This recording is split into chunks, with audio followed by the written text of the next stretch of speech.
I will bless the Lord at all times. His praise shall continually be in my mouth. My soul shall make her boast in the Lord. The humble shall hear thereof and be glad. Oh, magnify the Lord with me. Let us exalt his name together. I sought the Lord and he heard me and delivered me from all my fears. Greetings to you all. I am T. Michael Washington, the 37th president of the Chapel Assistance Program, and it is my delight to welcome you all to this very first Vesper hour of the semester. Today we have a very special guest in that of Reverend Starsky Wilson, who will be bringing a word from the Lord. It is our prayer that you would be blessed somewhere along this service and that you would stay for its entirety. Thank you for joining us, family. God bless you. God of grace, love, and mercy, how grateful we are that in the midst of all that we experience, we know that you are at the center of our lives. We thank you for your presence in us, through us, around us, beyond us. We thank you for reaching us at those deep places that only you can touch. We thank you for bringing to our minds the things that we need change for our betterment and for the betterment of others. We thank you for the love that flows through us when we open ourselves up to you. We thank you for the grace that you bestow upon us when we fall short of what you expect of us. And we thank you for the mercy that even when we've done what we should have not done, that you are ever with us. So God, we thank you for being the God of all that is, that has been, and ever shall be. Please accept our gratitude for being your child, for we ask it in Jesus' name. Amen. Greetings. My name is Elder Kim Brown. I am the Executive Assistant to Dr. Lawrence Edward Carter Sr. here at the Martin Luther King Jr. International Chapel, and today I will be providing your Afro hermeneutic. It is so easy to be hopeful in the daytime when you can see the things you wish on, but it was night. It stayed night. Night was striding across nothingness with the whole round world in his hands. They sat in company with the others in other shanties, their eyes straining against cruel walls and their souls asking if he meant to measure their puny might against his. They seemed to be staring at the dark, but their eyes were watching God. By Zora Neale Hurston, Their Eyes Were Watching God. Good evening, everyone. My name is Ayana Lachey Lang. I'm a graduating senior biochemistry major and philosophy minor at Spelman College, and I graciously serve as the vice president of the Martin Luther King Jr. International Chapel Assistance Program. This evening, we have the honor of being joined by the Reverend Dr. Starsky Wilson. Reverend Dr. Starsky Wilson is president and CEO of the Children's Defense Fund and Children's Defense Action Council. CDF envisions a nation where marginalized children flourish, leaders prioritize their well-being, and communities wield the power to ensure they thrive. Wilson is board chair for the National Committee for Responsive Philanthropy and the Forum for Theological Exploration. From 2011 through 2020, Reverend Wilson was president and CEO of Deaconess Foundation, a faith-based philanthropy for child well-being and racial justice in St. Louis. From 2008 through 2018, Dr. Wilson also pastored St. John's Church, the Beloved Community, a multiracial congregation in the city. Under his leadership, the foundation constructed and established the Deaconess Center for Child Well-Being, a community action tank engaging thousands of citizens annually. Wilson was appointed co-chair of the Ferguson Commission, which released the Ford through Ferguson, a Path Toward Racial Equity report, calling for sweeping changes in policing, the courts, child well-being, and economic mobility in 2015. He currently serves boards for Duke Divinity School, the Samuel DeWitt Proctor Conference, and the Robert Wood Johnson Foundation. Dr. Wilson earned a bachelor's degree in political science from Xavier University of Louisiana, Master's of Divinity from Eden Theological Seminary, and the Doctor of Ministry from Duke University. A member of Kappa Alpha Psi Fraternity Incorporated and Sigma Pi Phi Fraternity, Starsky is married to Dr. Latoya Smith Wilson, a dentist and child advocate. Together, they are raising 4 children. Reverend Dr. Wilson, thank you for joining us.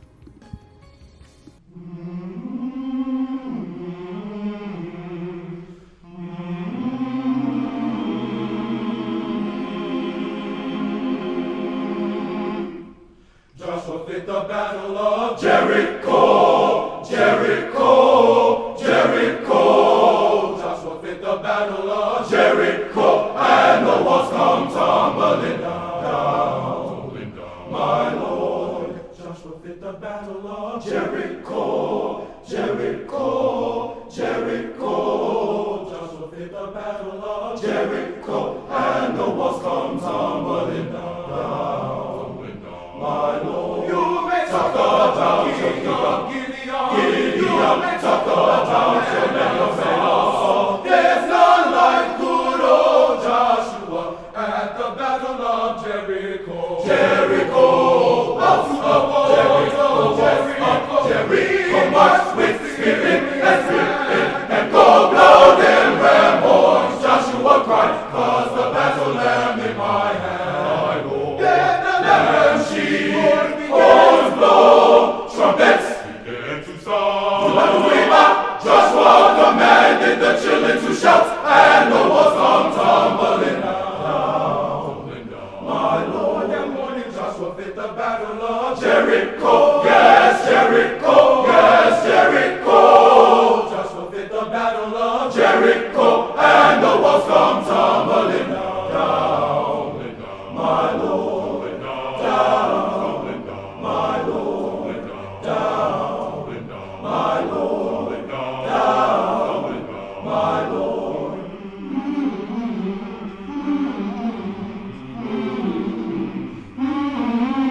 Joshua fit the battle of Jericho, and the walls come tumbling down.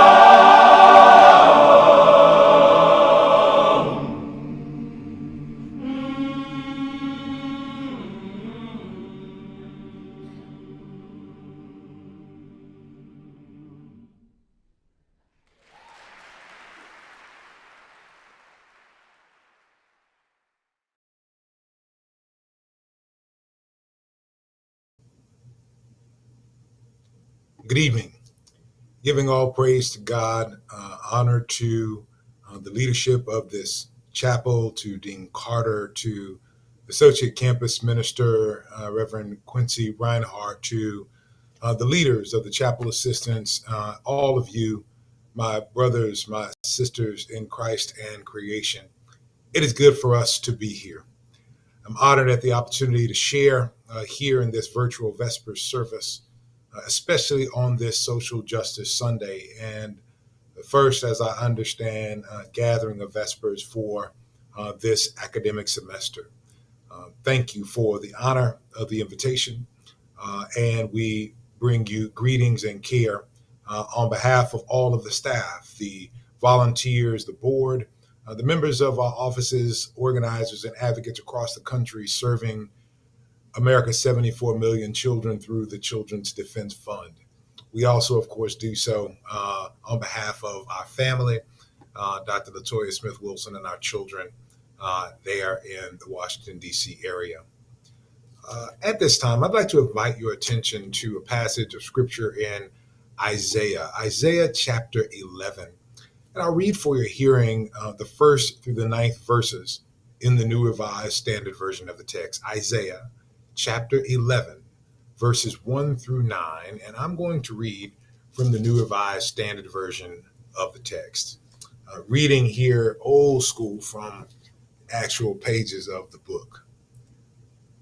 A stump, a shoot, shall come out of the stump of Jesse, and a branch shall grow out of its roots. The Spirit of the Lord shall rest on him, the Spirit of wisdom and understanding, the Spirit of counsel and of might, the Spirit of knowledge and the fear of the Lord. His delight shall be in the fear of the Lord. He shall not judge by what his eyes see, or decide by what his ears hear. But with righteousness he shall judge the poor, and decide with equity for the meek of the earth. He shall strike the earth with the rod of his mouth, and with the breath of his lips he shall kill the wicked. Righteousness will be the belt around his waist, and faithfulness the belt around his loins. The wolf shall live with the lamb, and the leopard shall lie down with the kid, and the calf and the lion, one version of scripture says, shall fatten together, and a little child shall lead them. The cow and the bear shall graze together, their young shall lie down together, and the lion shall eat straw like an ox. The nursing child shall play over the hole of the asp, and the toddling child shall put his hand in the snake's den. They will not hurt or destroy on all my holy mountain, for the earth will be full of the knowledge of the Lord as the waters cover the sea. So ends the reading. For a few moments this evening in this Vespers hour, I'd like to reflect and talk with you about the topic, when the children lead. When the children lead. I bring greetings and this message today from the great state of Alabama. This, of course, is the state where Dr. Martin King Jr., whom we have honored this week, and many of us honor in the context of a season of King celebrations, began his pastoral ministry at Dexter Avenue Baptist Church. It was that period, of course, where he came to be known as a public figure in ministry, in leadership in that pastoral context in Montgomery, Alabama. Of course, in 1955, after he came in 1954 to begin his pastoral leadership, he came to be thrust into God's call to guide the Montgomery bus boycott in its public manifestation through leadership of the Montgomery Improvement Association. Of course, after that a year-long campaign and engagement, settling back into ministry in the life of the congregation was difficult. Of course, his father, who cared deeply for him, sought to give him succor and safety and comfort and care by having him come back to Atlanta, join him, and understand the appreciation of the care of being there at Ebenezer as co-pastor. And so in 1960, of course, he came to make the transition back to Atlanta. Growth of the public ministry nationally, the needs there at the congregation for support. He made that transition. But before he fully made such, there at the close of the year came a letter. Yes, an actual letter. Before people email things, yes, an actual letter. Typeset, not word process. Yes, an actual letter that came to him addressed to Dexter Avenue Baptist Church from a school principal in Albion, Michigan. The students at the school perhaps had heard of King's ministry, not just by watching the news or listening to their parents. Rather, they may have even read of his tips that he gave in Ebony magazine for what life in the home could and should be like, leveraging his understanding of the need for cultural organizing and popular ministry. But the students had heard word of him and wanted a word from him. So their teacher and their principal wrote to Dr. King, calling him, inviting him to provide a word to these students, to address these classes of young people. And King thought it so important to respond to the needs of these young people that he had penned, whether he dictated or not, whether he typed it himself, I argue likely not, but he did send a message to be typeset directly to those children. And on December 1st, 1960, this letter, yes, a letter, returned to them, honoring the request of the principal and of the teacher and the inquisitive inspiration of the students. King talked to the children. We find his words to the student body of Jesse Crowell School in Albion, Michigan, beginning with a greeting about the wonderful age in which we live. He, of course, connects with these children first and foremost by talking about the wonderful things that are happening in this generation that no one thought would have happened. He talks about the stories of Buck Rogers and space people who would have ever thought that these things would be happening and in the newspapers in the life and time of that moment. After he gets beyond the greetings, he begins to speak directly to these young people about freedom, what we in the movement may call freedom dreams. He says, and I quote, "There are also wonderful things happening in America and throughout the world that have to do with men's minds and the way they think. Throughout Africa and Asia, men, women, and children are becoming free through the efforts of their leaders to make nations out of what were formerly protectorates of big powers. Now these people have governments of their own. This is freedom for them," he says. "Here in America, we have seen the American Negro and the American white man join hands to create freedom for the Negro. There are many men and women who worked very hard to help make this possible. There are lawyers and doctors, ministers, bookkeepers, clerks, and many, many others who have some special skill that they have gained by studying and learning. It is through the efforts of people like this that someday full citizenship for all Americans will be a reality." Then he speaks specifically to them in a way that we need to hear. "There is great need for some of you to help win this fight, to make our great nation exactly what we want it to be. I need the help of all of you. But you must have some ability by which your efforts can be made useful. In this way, you can help in the great struggle for human dignity. I know you will not fail in your responsibility as the citizens and leaders of tomorrow. The whole country looks to you to help the nation successfully reach the goals we want to reach." King listened to, responded to the calls, the inquiry, the requests of those children.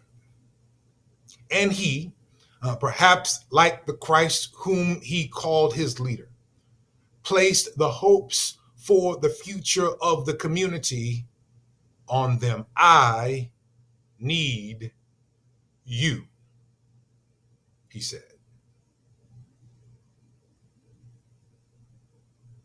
I'm not sure about you or your resumes. I come to you through this screen wondering if you have such a distinguished and a distinct and a storied resume of accomplishment in community that you do not need children in the way King did or the way Jesus did, that you don't understand the kind of need for their clarity and their leadership that the community gathered around Isaiah did as well. In Isaiah chapter 11, we come in to find a community wrestling with the realities of domination, of empire, of disequilibrium and discomfort from changes happening around them.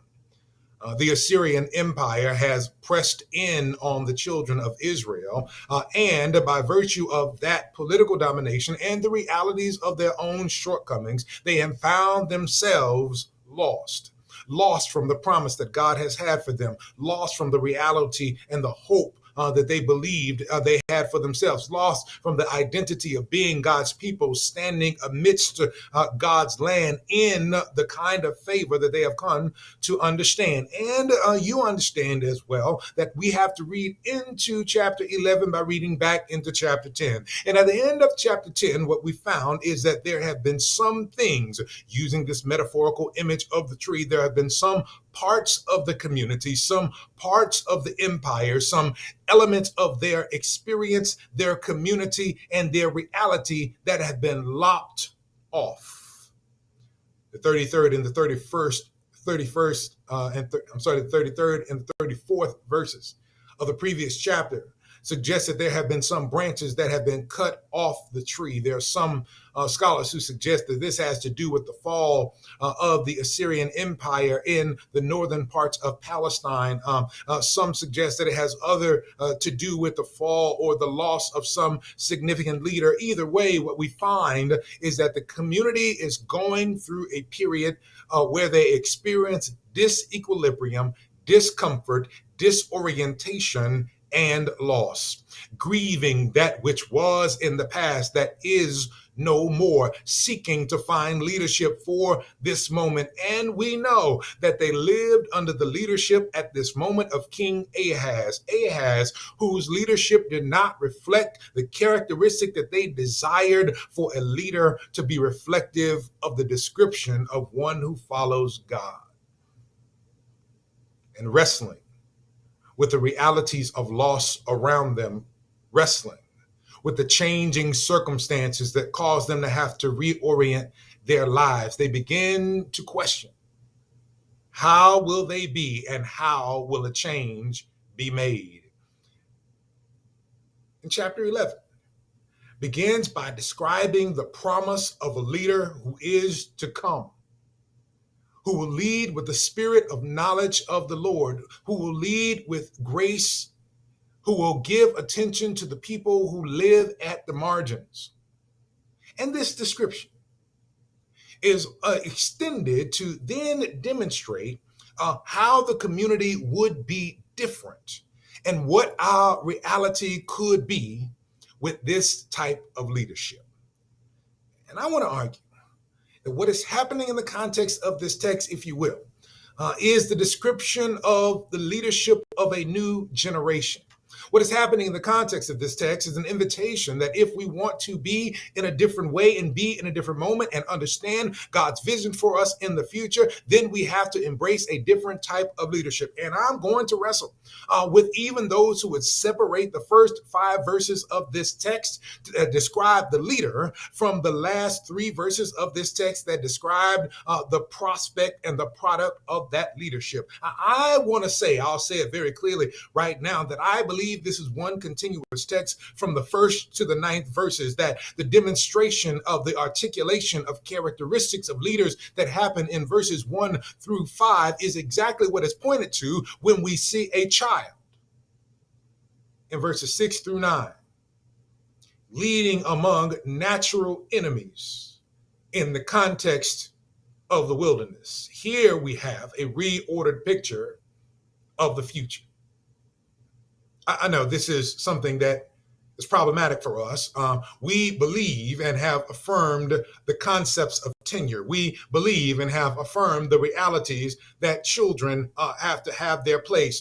Rufus Burroughs, in his book, A Child Shall Lead Them, about Martin King, young people, and the movement, speaks to this reality of child rearing in our communities, where we understand first and foremost children as private property of the parent and not a communal responsibility. We understand children, in order to save themselves in the context of the Black community, in the context of a wider white nationalist and supremacist society, that they have to keep their place and find their place, even suppress the expression of their freedom in order to live and survive. And because those are strands of child rearing in the Black community, we tend to have children to sit down and shut up, to be seen and not heard, to get in your place, find your place, and stay in your place, rather than have them speak out come forth and lead. And let me be clear, I'm not just talking about children who are 7 and 8 years old. I'm talking about those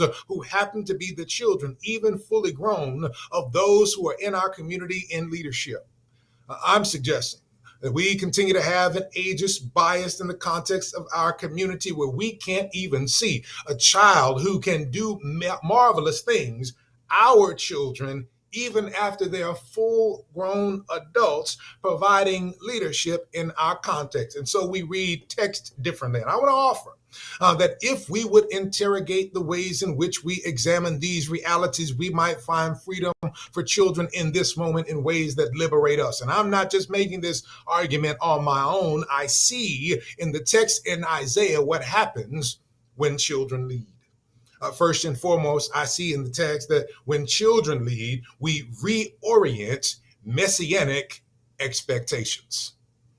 There are some versions of this text, earlier versions beyond the one that I've read today, that somehow implant our commentary reading, the years of layers of preaching that we have had on this text, and say that what is described in verses 1-5 is a king. Better translations speak to this ruler as promised, understand this governor and or princely type figure, but never calls them a king. And this is a good recalibration because this does not carry the marks. This kind of leadership does not carry the marks of kings in the Old Testament traditions. This is not one who is judged by how many chariots and how many horses or how much gold. This is one who is known and marked by the Spirit of God and the Spirit of the Lord being upon them. This is not the everyday, ordinary picture of a Messiah that we have seen in the Old Testament. On the other side, we should also curb our messianic expectation that suggests that this picture is a picture of Jesus. Now, I know I can get into some church arguments about this. I'm not here to argue, but I am here to say that this cannot mean something for people in our times or people in later times if it did not mean something for people in those times living in the context of oppression, those times living with the disequilibrium of changing empire around you, those times trying to figure out how they're going to care for their community and live out what God has called them to be. First, it must have meant something in those times. And so the Messiah, the anointed one, the promised one who was to come could not be first Jesus for them. It had to be someone who would come and reorder the situation in their time. And if that is the case, then we have to consider that there are those who will come with different types of gift, different types of anointing, who will transform situations in our time. There are those who we must call the called, those we must call the promised. There are those who must call the anointed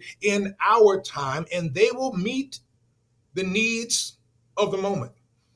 In our times that have shifted, we have come to redefine who are the messianic leaders in a pandemic. Those who are essential workers in one moment were marginalized the next. Those who were celebrated were once just firefighters, and then, of course, it became nurses and doctors. We have understood that they are the ones who have been promised, anointed, and sent to make a difference in our time. And the picture of children who come with different types of leadership, different types of anointing and possibilities, who understand technology differently when we have to take church virtual, who understand how to make things with our phones, with apps that we never understood that we actually had. And those who come after us with a language of intersectionality that we did not have in the center of our being come with gifts and come with gifts that are required for the moment that we ought to affirm and reset our messianic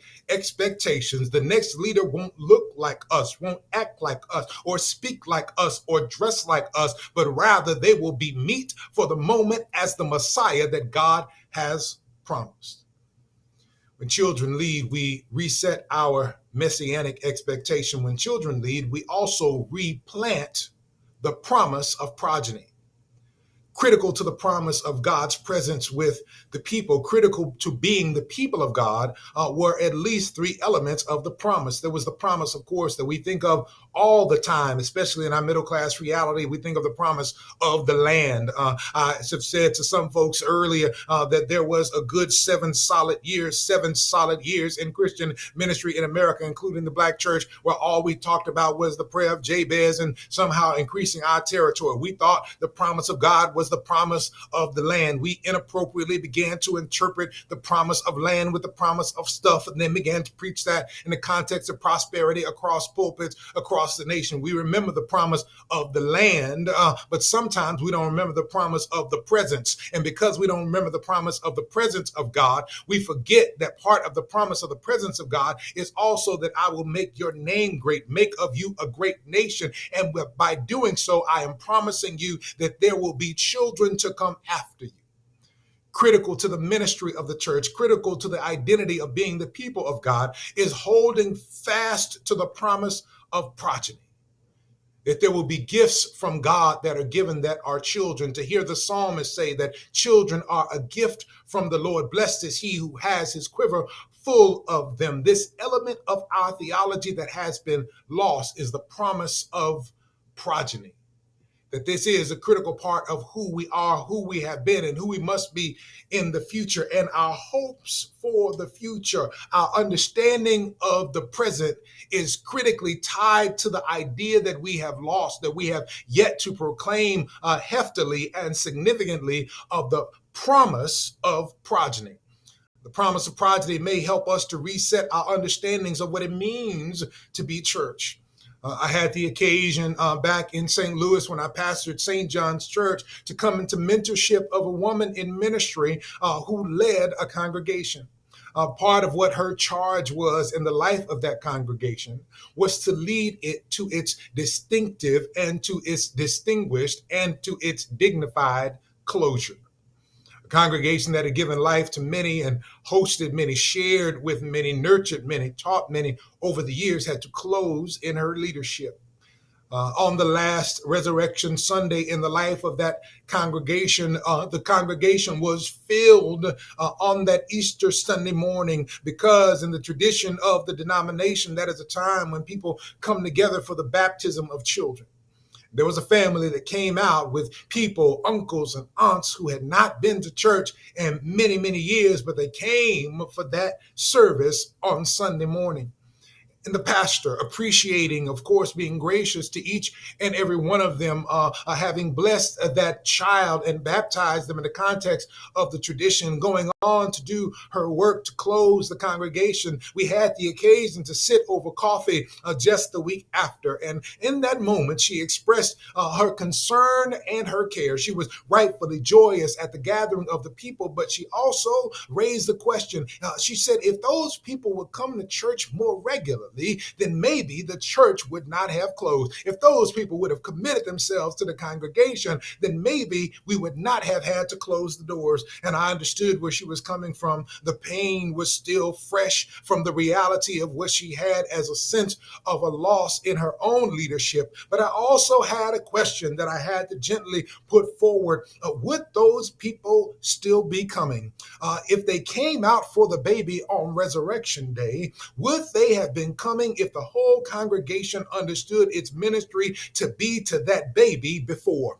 If we centered in our policy and in our polity the children that are gifts from God, if we understood them to be the need for us to do our work in the world, if the public policy agenda in Washington, D.C. came first to deal with the reality that there are 74 million children in America, predominantly Black and brown, that 1 in 7 of them live in poverty, 1 in 4 if they're Black, 1 in 4 if they're Latinx. If we wrestle with the reality that there are 10.5 million children who are living below the line of support, who lost in this month, of the 61 million of them who lost this month their support from an expanded child tax credit, if they were first in the public policy agenda of America, would we be wondering how our future would go? Would we be wondering how vital or vibrant our economy could be?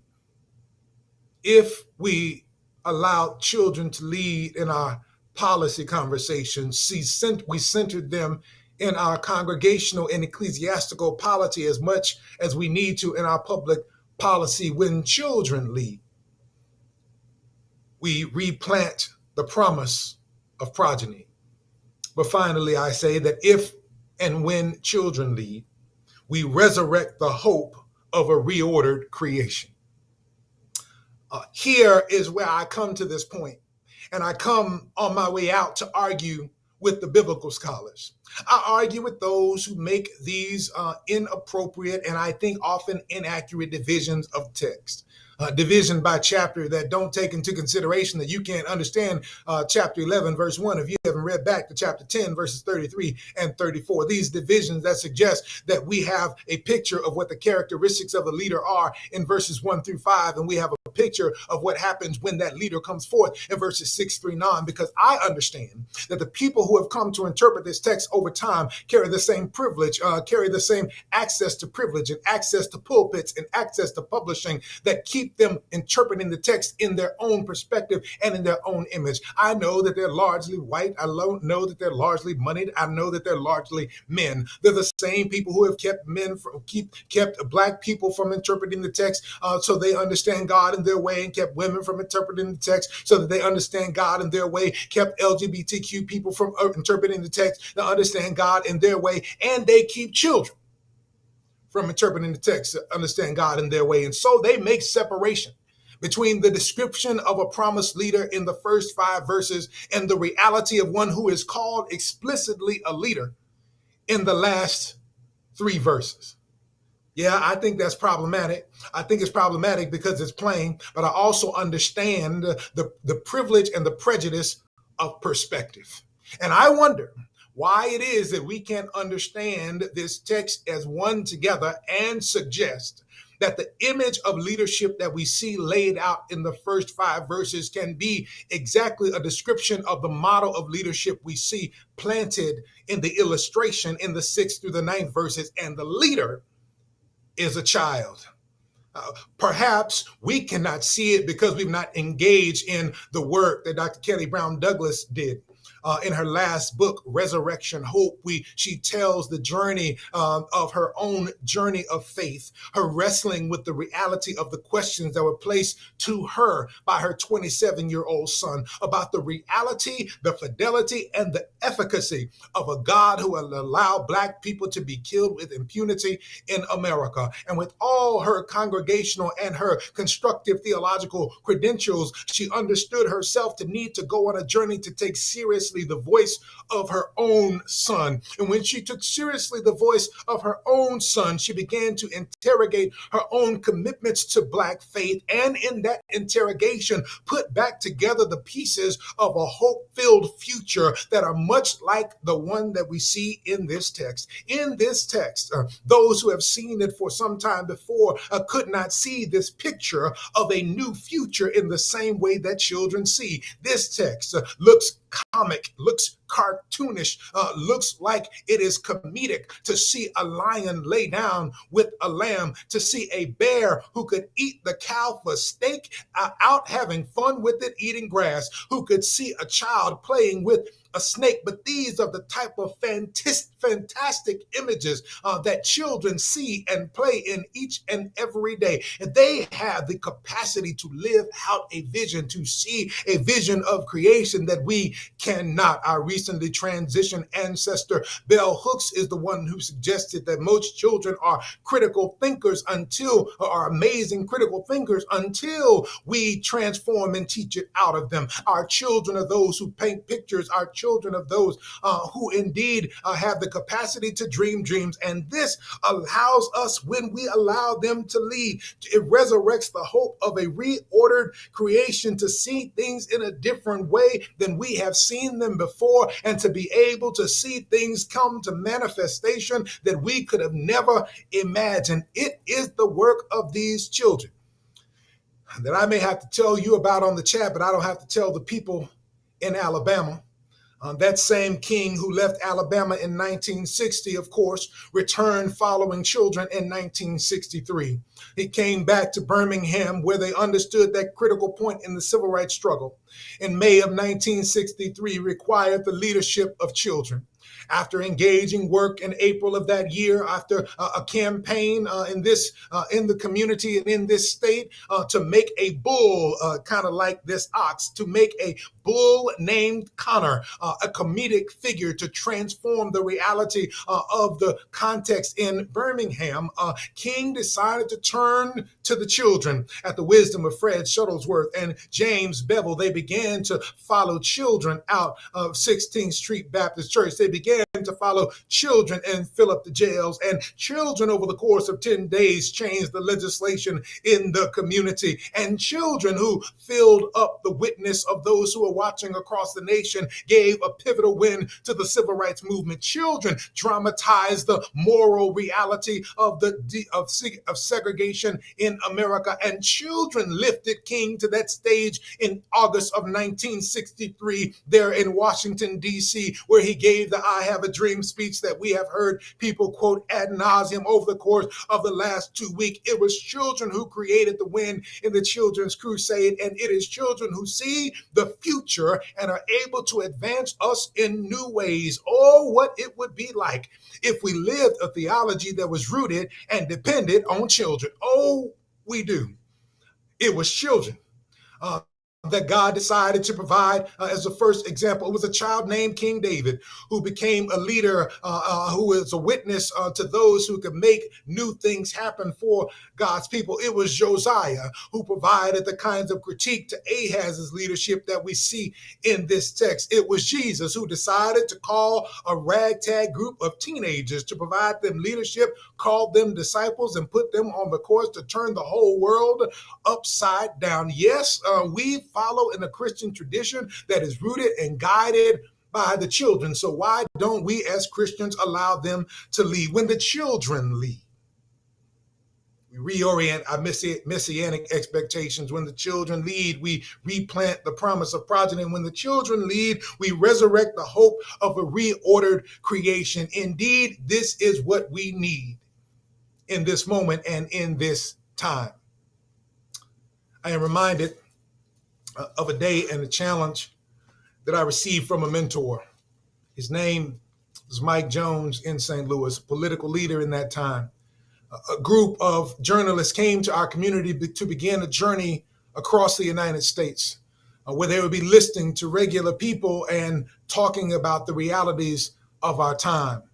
And there, in some opening comments on their bus tour, I addressed those reporters as they went forth, and I suggested that we engage in this fight for our children, that we take on these challenges so they don't have to, that we go out into the streets to organize so they don't deal with the realities and the challenges of oppression of our time.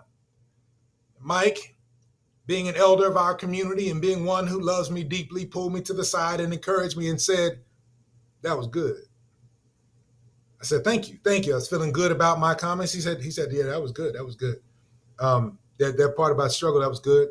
That part about the fights, that was good. That part about organizing, that was good." He said, "But that last part, you got that part wrong." I said, "What last part? What are you talking about, Mike?" He said, "That part where you said you do these fights so your sons don't have to." I said, "Well, how is that wrong? That's really why I do it." He said, "Well, it's wrong because if you orient him that you are fighting for him, then he believes that there won't be a struggle for him to engage in either. The struggle is our legacy, and he must be trained as a leader." And this is our moment to understand that we are here to protect and to prepare and to provide for children, the next generation. All of us have a next generation, but we must back up on our protection in order to make sure they are prepared. And if we think that we're going to do things so that they don't have to, then we get it wrong. Mike was right. There is a struggle for them, and the struggle in this moment is theirs. It's time for us to understand, to back up, allow the next generation, our children, to lead. God bless you and God keep you is my prayer.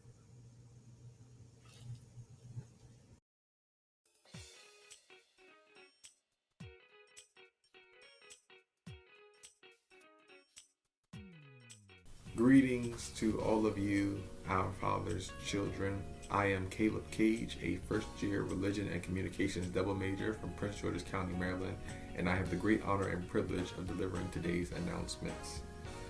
On Sunday, January 30th, the Reverend Dr. Damon P. Williams will join us virtually as our preacher for the hour. Our President, T. Michael Washington, will serve as our president. Service will be streamed on Facebook Live. Secondly, if you are interested in serving in a chapel ministry, we invite you to email chapelarts@morehouse.edu. And lastly, please email any prayer concerns you may have to kingchapel@morehouse.edu.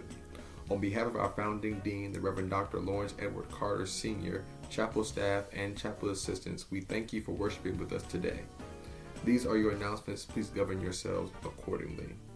The chapel has online giving. Please go to giving.morehouse.edu, enter your gift amount, scroll to designation, select search for designation, then search chapel, and select ML King Chapel Assistance Program. Thank you.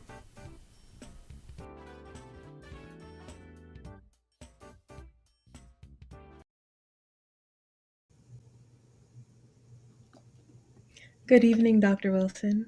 Again, my Good name evening. is Ayana Lang, and it's been such a pleasure to make your virtual acquaintance. And welcome back. I did a little digging, and I saw that you delivered a message here at the chapel about 5 years ago. Welcome. Indeed. Indeed. Glad to be with you. Glad to be back. Okay, so I'm just going to jump right into it. We only have about 15 minutes. My first question is just my peers and I, we often theorize on why there hasn't been a sort of the next Martin Luther King Jr., right? Or why we haven't arguably made as much progress as we did under his leadership, or why we seem to be moving backwards legislatively, especially recently, looking at what Florida's been trying to pass. But drawing on your promise of progeny and that biblical spiritual promise that something will come next, and looking back on King's legacy, how does this sort of align, or how can we use that promise to conceptually better understand King's legacy?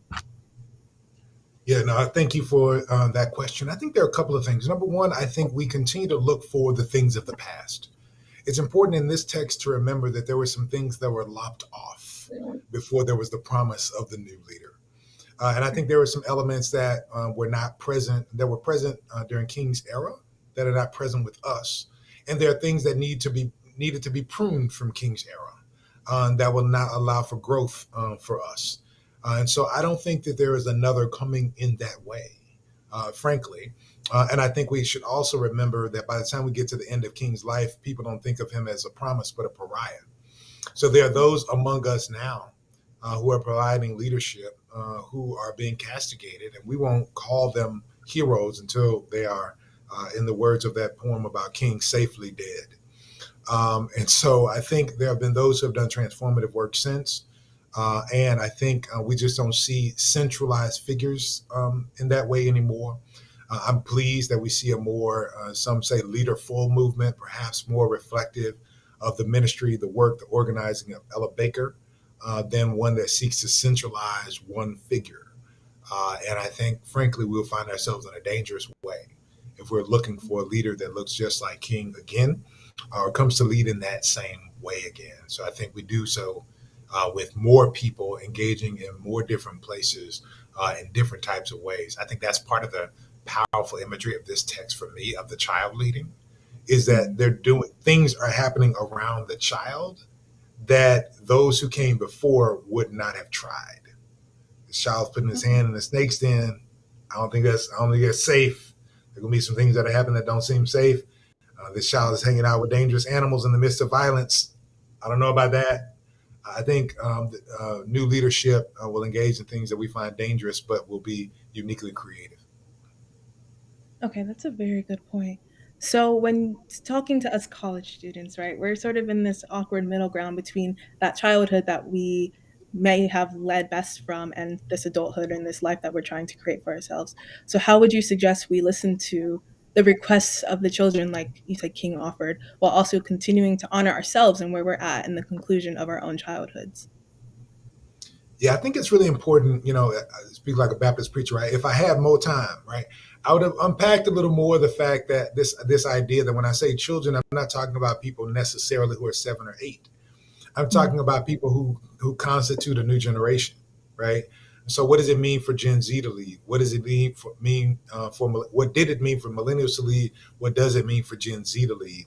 And so, part of this for me is an attempt to rhetorically create space for your leadership, and I see that as as part of my responsibility. So, I think what it means for you is an affirmation of where you stand as children of movements. Not that you are children by virtue of some artificial age, but rather as children of movements who have inherited traditions. That you should find and affirm and understand your own leadership in this moment. I tell people all the time that we've never had a sustained movement in American or even and especially even in Western history that wasn't guided by people under the age of 30. So y'all aren't young; you're movement aged. You're the ripe old college age of the founders of SNCC. You're the ripe old college age of the people who stood in front of tanks in Tiananmen Square. You're the ripe old college age of people who led in the Ferguson Uprising and Black Lives Matter movement. This is indeed your time. Right, that is such a good point. Thank you for that. So, as we embrace this different type of leadership, you may have already answered this in your sermon, but I just want you to expand just a little bit more on how we avoid being termed radical, especially as we pick up more feminist, more youthful, and more, I guess, queer theories as well into leadership. Yeah, I would encourage you not to shirk that kind of label. This is indeed where we find King at the end of his life. He is called radical. He's much more radical. Right. I think it's something to be leaned into. I think it's necessary in this moment. We need more transformative approaches. And so I would say, don't worry about what people call you. Do what's necessary for the moment for transformation. This is a radical image to see these violent figures and animals next to one another. That's a radical image. To lead without firing a shot in a militaristic age is a radical concept. And these are indeed the kinds of transformative concepts we need in this moment. So I would say be called radical. Go for it. All right, I hear you. So not only is today our Social Justice Sunday, but as we've made known, we are also rounding out our celebration and our acknowledgement of the Reverend Dr. Martin Luther King Jr. and his legacy. And so I'm just interested in how you've combined your activism and your work with the Children's Defense Fund and the Deaconess Foundation, and even the Ferguson Commission with your theology. Yeah, I mean, I think number one, I believe that theology deeply informs our sense of the possible when it comes to social vision, largely in the Black community and in the Western world writ large. I think if we did not believe it is in the wish and the desires of God, then we wouldn't fight for it in a sustainable way. And so for me, my work with the Ferguson Commission, the Ferguson Uprising, is informed by my sense of God's radical vision of the future, my sense of the call to the ministry of reconciliation. I affirm very clearly the work of Dr. Alan Aubrey Bussock and Curtis DeYoung that reconciliation needs to be radical, to use the term you use. I believe in radical reconciliation. And those things animate my work wherever I am. I was on a call even earlier today about how I don't believe the work that we do for children is sustainable or can be sustainable with we can't have a sustainable movement for children without faith communities. We won't have grounded commitments to this work in faith communities if we don't theologize it. And so it's a real problem for me that churches don't lean into the promise of progeny as a core part of our sense of theology, except on Children's Sunday, Youth Sunday, Fifth Sunday, right? It's a real problem for me that young people are not centered in the life of the congregation. Those without voice until they go through confirmation, they don't get a vote in the congregational meeting, they didn't get the vote to see who's the new pastor. Like all of those things, I think are a critique, and I think they're an affront to Jesus, who decides to turn the world upside down with a group of teenagers. I think they're inconsistent with the Christian witness, with Jesus's witness. So for me, it is critical for me to understand how, as a pastor, leading a social justice, a legacy civil rights institution, I bring my own theology and a developed, curated, constructed theology around children, their well-being, and their freedom to the table. And frankly, I'm appreciative of this space because wrestling with this text even today was an attempt to get at some of that work. Okay. So, when looking at the work you've done, would you say that your passion for the livelihood of children came first, or did your call to ministry come first, or was it sort of a synchronous, this is the direction for Yeah, me? yeah. I mean, in as much as I came to it, clearly my call to ministry came first. If we're talking about kind of the order of how I chose to do a thing. Hmm. But the reality is, I'm working out my own lived experience as well. I tell people all the time, in the 1990s, the Children's Defense Fund, before I knew what it was, started something that they called the Black Community Crusade for Children, that included a Black church initiative to mobilize Black churches around issues for children, issues at that time that had to do with gun violence, that had to do with teen pregnancy as a concern as related to keeping people in poverty, that had to do with things that were going on in our communities that had to do with drugs. And the reality is that was my life. And so, in Right. as much as I had passions around the fact that I lost my brother to gun violence, as much I had passion about the fact that my sisters wrestled with the things that people thought of them because of teen pregnancy and what that meant, or their economic situations were changing, and the fact that I was wrestling with how to find hope in the context of that. The Children's Defense Fund was doing work for me in my life. And now I get to do work that responds to some of the issues in other young people's lives. And so those things have aligned, which I think is always the case. We're called to the places of pain that we have experienced to do ministry. We just shouldn't just stay there, right? We should bring the best of ourselves there in order to meet other people where they are in their challenges as well. So I think that's what's happened for me. The call first, and my understanding of the needs of young people based on much of my own experience. Wow. Thank you so much for that answer and your openness to fully commit to that. So I guess now I'm just sort of looking back. You mentioned the structure of the Black church, right? And how you believe we're not using youth enough. So do you, I mean, how do I put this?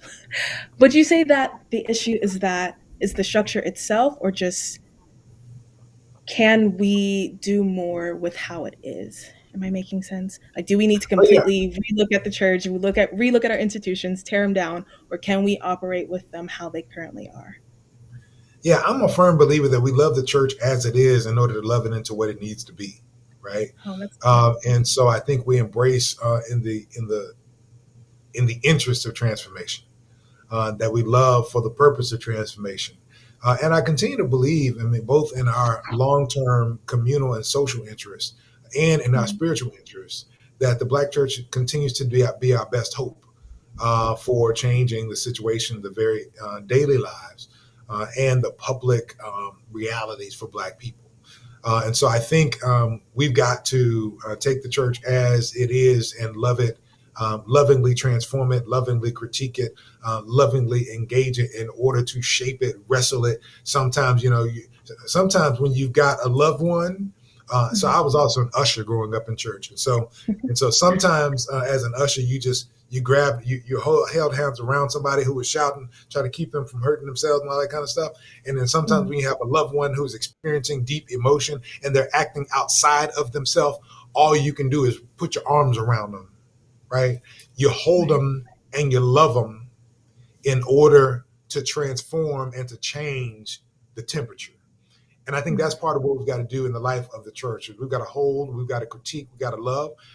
We have to demonstrate an alternative witness often within the church and just outside of the church, right? Okay. That doesn't mean we're walking away from it, but sometimes we have to situate ourselves to the side of it and Mhm. stay in relationship with it in order to critique it into what it needs to be. Of course. Walter Brinkman talks about providing an alternative witness, being a part of the prophetic imagination. I think this is part of what we've got to be doing with the church as well. Right. Thank you so much. And so my final question before we run out of time for today is one of your main points. You said finding freedom for children allows us to liberate ourselves. So can you just expand on that a little bit more? Maybe offer some substantial things that we can add into our lives so we can start working towards this theology of freedom. Yeah, I mean, I think a freedom theology for children will require, number one, it helps us to get rid of our own messianic hopes about ourselves, right? This idea, that the great stress of believing that you have to have all the answers. This idea that there can be people outside of you who have different types of gifts. So I think the first thing we need to be freed from is this idea that we need to have the answers. Our generation should have solved something and relieve ourselves of the stresses of that. The other thing we need to be free from is a theology that centers us and us alone. One of the great gifts of the last generation, of course, has been the critique even of Black liberation theology by womanist theologies and Black feminist theologies for the ways in which it has oppressed and marginalized. And in the same way, I think we do so as adults. We don't even affirm or believe that children can theologize. And I think they can. I believe just now I'm shifting. I'm not just talking about the next generation. Now I'm talking about actual children. I think if we listen long enough, if we put them in the right context and ask the right questions, we will hear who they believe God to be, who they believe the Spirit to be, who they believe Christ to be, and what their hopes are for the future, which is our ultimate guide. And I think that it can help to reorient our theologies because I think we work toward things that we get a glimpse of and that we believe are possible after a while. And we need the renewing, hopeful vision, hope filled vision of children to paint a new picture for us to fight for, because that is going to be, to use your term, more radical and I think more renewing to pursue than many of the things that we are seeking to go after just because we think they're possible. So it sounds like to me we just need to listen. Well, that is all the time allotted for our conversation this evening. Thank you so much, Dr. Wilson, for your time and for joining me in this evening's sermon talkback. And on behalf of our founding dean, the Reverend Dr. Lawrence Edward Carter Sr., chapel staff, and chapel assistants, I'd like to thank all of you for listening and for viewing tonight's virtual Sunday Vesper Hour. Thank you. Thanks, Ayana. Blessings to you.